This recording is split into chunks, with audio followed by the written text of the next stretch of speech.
तो मंजूर झाला होता. आता 32 कोटी केंद्र सरकारने दिलेत. भूसंपादनाची प्रक्रिया सुरू झाली आहे, परंतु राज्य सरकारकडनं रुपयाही मिळत नाही आहे. रेल्वे बोर्डाने राज्य सरकारला पैसे मागितलेत. ते पैसे मागून आता 8 महिने झाले. राज्य सरकार रुपयाही देत नाही आहे.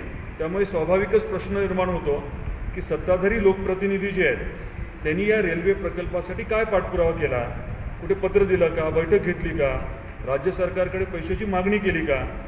आणि जर त्यांनी मागणी केली असेल आणि तरी राज्य सरकार पैसे देत नसेल तर मग आपले लोकप्रतिनिधी कमकुवत आहेत का. कारण मी सातत्याने पाठपुरावा करतो आहे या बाबतीत. परिवहन मंत्री जे आहेत अनिल परब साहेब यांच्यावरती आपण अगदी हक्कभंग देखील दाखल केलेला आहे आणि त्याची प्रक्रिया सध्या चालू आहे. याचबरोबर कौडगावच्या बाबतीत 2,500 एकरचा आपला प्रस्तावित MIDCचा औद्योगिक क्षेत्राचा विषय होता. तिथे तत्कालीन मुख्यमंत्री देवेंद्रजी फडणवीस साहेबांनी टेक्निकल टेक्स्टाईल पार्कचा प्रकल्प तत्वतः मंजूर केला होता. MIDCला अहवाल तयार करायला सांगितला होता. गेले 2 वर्ष मी पाठपुरावा करतो आहे. तिथे सहज 10,000पेक्षा जास्त लोकांना रोजगार उपलब्ध होऊ शकतो. केंद्र सरकार तिथे अनुदान द्यायला, निधी द्यायला तयार आहे, परंतु आपलं राज्य सरकार साधी बैठक घ्यायला तयार नाही. त्यांना फक्त प्रस्ताव पाठवायचा आहे. या बाबतीत देखील स्थानिक सत्ताधारी जे आहेत त्यांनी काय केलं हा माझा सवाल आहे. तिसरा मुद्दा जो आहे तो तर अतिशय भयानक आहे. आपल्या उस्मानाबाद जिल्ह्यामध्ये उस्मानाबाद शहरात स्त्री रुग्णालय आहे, 60 खाटांचं आहे. चालला आहे पाठपुरावा हा होता की किमान 100 करा. माझं तर म्हणणं आहे की किमान 200 करा, परंतु सिव्हिल सर्जनने प्रस्ताव जो आहे तो किमान 40 वाढून 100 करा असा त्यांनी प्रस्ताव दिला होता. आज डॉक्टर गवळी तिथले जे प्रमुख आहेत त्यांच्याशी मी बोललो. त्या दवाखान्यामध्ये रुग्णालयामध्ये 60 खाटा अधिकृत आहे, परंतु आज पेशंट आहेत ते 145 आहेत. म्हणजे 60च्या व्यतिरिक्त पेशंट नेमके कुठे असतील तुम्ही विचार करा. अगदी पायऱ्यांच्या खाली काही पेशंटची सोय केली असं आता डॉक्टर मला सांगत होत्या.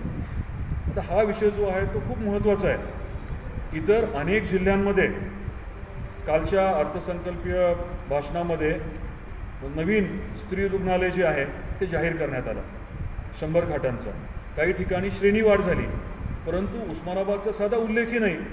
आपला आकांक्षित जिल्हा आहे. आरोग्याच्या बाबतीत, शिक्षणाच्या बाबतीत राज्य सरकारने आपल्याला विशेष सहकार्य करणं अपेक्षित आहे. आणि अशा परिस्थितीमध्ये मदत तर सोडा, असा जर अन्याय होत असेल तर निश्चितच उस्मानाबादमधली जी जनता आहे, आपले जे नागरिक आहेत ते हे सहन करणार नाहीत. सत्ताधारी लोकप्रतिनिधींनी उत्तर द्यावं. अजूनही वेळ गेलेली नाही आहे. बजेट काही अजून मंजूर नाही आहे. येणाऱ्या आठवड्यात तरी किमान त्यांनी हालचाल करावी. माझ्या परीने मी तर सगळं करणारच आहे आणि करतो आहे मी, परंतु जे सत्ताधारी आहेत त्यांनी या तिन्ही विषयांच्या बाबतीत आणि इतर आपले जे महत्त्वाचे मुद्दे आहेत, आपली प्रसाद योजनेचा विषय आहे, वॉटर ग्रिडचा मुद्दा आहे, असे अनेक मुद्दे आहेत, पीक विम्याचा विषय आहे, या बाबतीत देखील त्यांनी किमान बैठका तरी लावायला हव्यात. किमान थोडा तरी निधी उपलब्ध करून द्यायला हवा अशी माझी माफक अपेक्षा आहे. काही झालं नाही. उस्मानाबाद जिल्ह्यामध्ये खास करून शहरामध्ये ज्यामध्ये चोरीचे प्रमाण वाढलं होतं, अगदी डेकॉयटीज काही झाल्या होत्या आणि परिस्थिती एकदम गंभीर झाली होती, त्या बाबतीमध्ये ज्या बैठका घेणं गरजेचं आहे आणि उपाययोजना ज्या करणं गरजेचं आहे, सक्त सूचना देणं जे गरजेचं आहे ते सर्व करण्यात आलेलं आहे. एवढंच आहे की त्या बाबतीत जाहीर वाक्यता आपण केलेली नाही आहे. पण तुम्हाला काही फरक जाणवला असेल आणि जाणवला नसेल तर कृपया माझ्यापर्यंत ती माहिती द्या. आपल्या राज्याचा अर्थसंकल्पीय भाषणाच्या माध्यमातून राज्यापुढे येणाऱ्या वर्षामध्ये राज्य सरकार साधारण निधी कुठे आणि कसा खर्च करणार आहे हे सांगण्यात आलं. आपण सर्वांनी ते भाषण ऐकलेलं आहे, त्यामुळे त्या भाषणाच्या बाबतीत मी अधिक न बोलता उस्मानाबाद जिल्ह्याला ठाकरे सरकारने नेमकं या वर्षासाठी, येणाऱ्या वित्तीय वर्षासाठी काय दिलं किंवा या अर्थसंकल्पामध्ये उस्मानाबाद जिल्ह्याच्या अनुषंगाने कुठली घोषणा केली या बाबतीत मला आवर्जून बोलायचं होतं. दुर्दैवाने या 32 पानाच्या भाषणामध्ये उस्मानाबाद जिल्ह्याला आवर्जून एखादा नवीन प्रकल्प, विशेष आपल्यासाठी काही वेगळं केलं आहे असं झालेलं नाही आहे. अपेक्षा स्वाभाविकच आपल्या होत्या की शिवसेनेच्या माध्यमातून आपल्या जिल्ह्याला काहीतरी भरीव मिळेल. दुर्दैवाने तसं काही घडताना दिसलेलं नाही आहे. काही मुद्दे काल मी थोडक्यामध्ये मांडले होते आणि तेच आता थोडे अजून विस्तृत मांडणार आहे मी.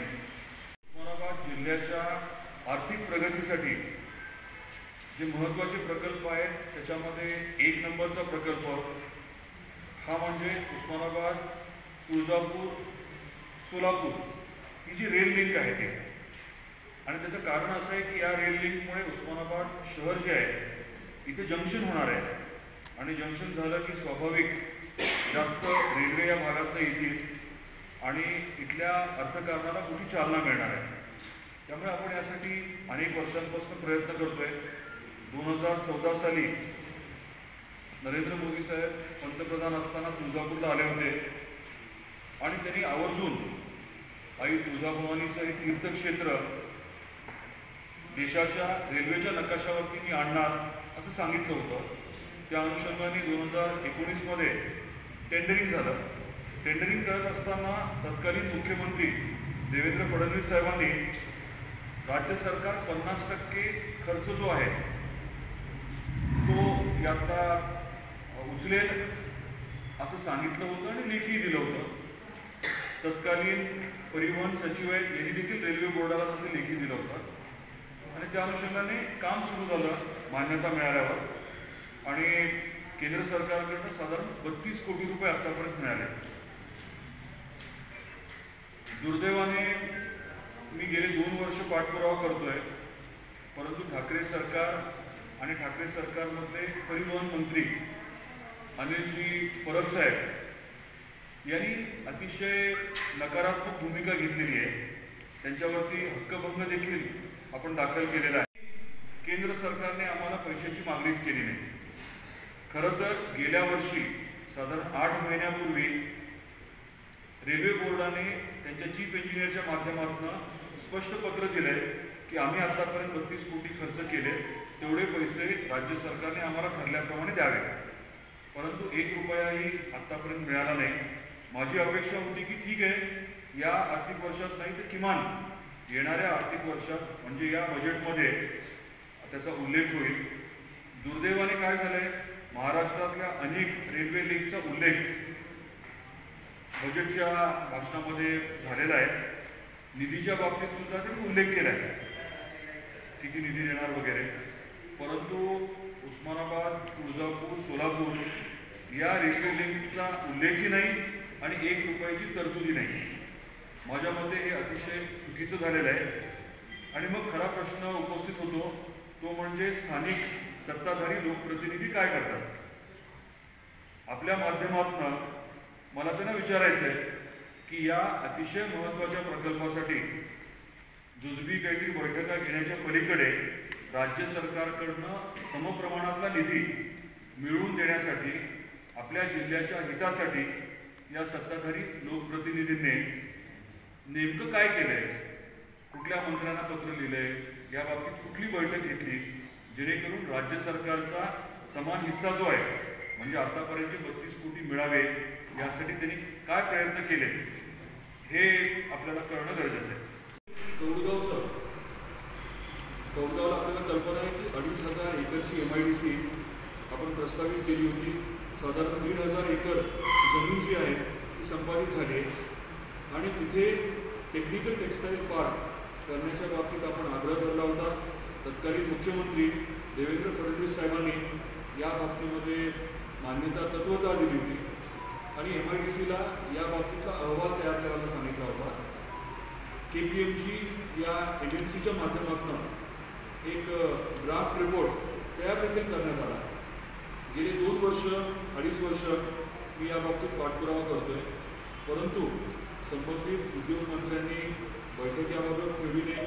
याबाबत स्वतः येऊन उस्मानाबादला कधी पाहणी केली नाही. आता माझा हा दुसरा प्रश्न आहे की स्थानिक ते सत्ताधारी लोकप्रतिनिधी आहेत त्यांनी आपल्या कौडगावच्या MIDCमध्ये टेक्निकल टेक्स्टाईल पार्क याच्यामध्ये मोठ्या प्रमाणात केंद्राचा निधी येणार आहे अनुदान मिळणार आहे, यासाठी त्यांनी काय केलं हे आता खरं तर सांगण्याची वेळ आलेली आहे. आज मी 3 मुद्द्यांबद्दलच बोलणार आहे, बाकीचे मुद्दे मी पुढच्या टप्प्यात बोलेन.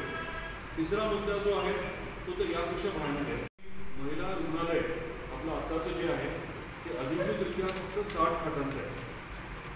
इथले जे CS आहेत, आपल्या सिव्हिल सर्जनने 40 तरी वाढवा, 60चं 100 तरी करा, असा प्रस्ताव शासनाकडे पाठवला होता. माझं म्हणणं असं होतं की 100 खाटा कमी पडतात, किमान 200 खाटा तरी असाव्या. कारण आत्ता आपल्याकडे जरी 60 खाटाचं बेड असल्याचं हॉस्पिटल असलं तरी प्रत्यक्षात पेशंट किती आहे तुम्हालाही कल्पना आहे. जे 100-150च्या वर पेशंट असतात. बरेच पेशंट जे आहेत प्रसूतीसाठी आलेल्या महिला वगैरे खाली गादीवरती जमिनीवरती असतात, बाकी सगळं तुम्हाला माहिती आहे. त्यामुळे हा अतिशय महत्त्वाचा विषय होता. एक MCH हॉस्पिटल नावाचा प्रकार आहे, ती केंद्राची योजना आहे, तो वेगळा विषय आहे. हे दोन्ही मिक्स करण्याचा काही प्रयत्न झाला, परंतु इतर अनेक जिल्ह्यांमध्ये आता उल्लेख करायचा म्हटलं तर हिंगोली, यवतमाळ, बुलढाणा, सांगली, सातारा, कोल्हापूर, सिंधुदुर्ग, वर्धा, भंडारा, जळगाव, अहमदनगर, धुळे, सोलापूर, रत्नागिरी, औरंगाबाद आणि रायगड येथे प्रत्येकी 100 खाटांचं स्त्री रुग्णालय हे मान्य केलं. आणि अकोला आणि बीड येथे रुग्णालयाचं बांधकाम आणि श्रेणीवर्धन जे आपण मागत होतो. आता असं का होतंय की राज्यातल्या इतर एवढ्या सगळ्या जिल्ह्यांना स्त्री रुग्णालय मिळतंय, परंतु आपली एवढी प्रचंड गैरसोय होती आहे. आपला आकांक्षित जिल्हा आहे, आपल्याकडे विशेष लक्ष देणं अपेक्षित असताना आपल्याला मागणी करून देखील, पाठपुरावा करून देखील महिला रुग्णालय का मिळत नाही, असे हे 3 महत्त्वाचे मुद्दे. आणि या बाबतीत सत्ताधारी जे लोकप्रतिनिधी आहेत त्यांनी नेमके काय प्रयत्न केले हे त्यांनी जनतेसमोर मांडायलाच हवे.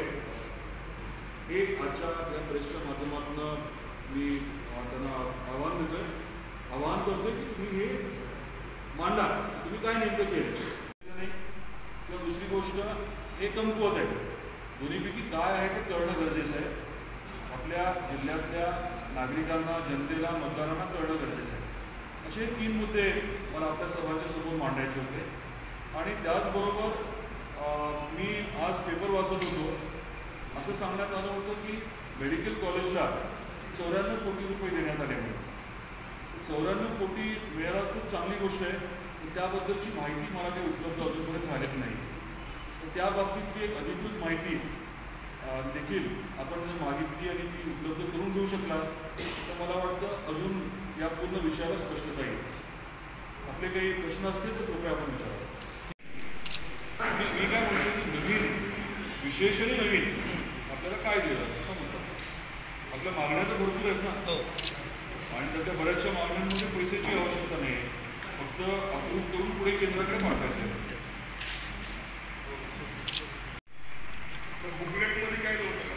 म्हणजे तुम्हाला अर्थसंकल्पाची प्रत दिली होती त्यात खरंच नव्हतं ना, म्हणजे नसताना हे सांगतात असं. मला 94 कोटी सापडले नाही त्याच्यामध्ये असं म्हटलं मी. त्याच्याबद्दलचं जे डॉक्युमेंट आहे हक्क प्रिंटआउट जर द्या, आपले पत्रकार बांधव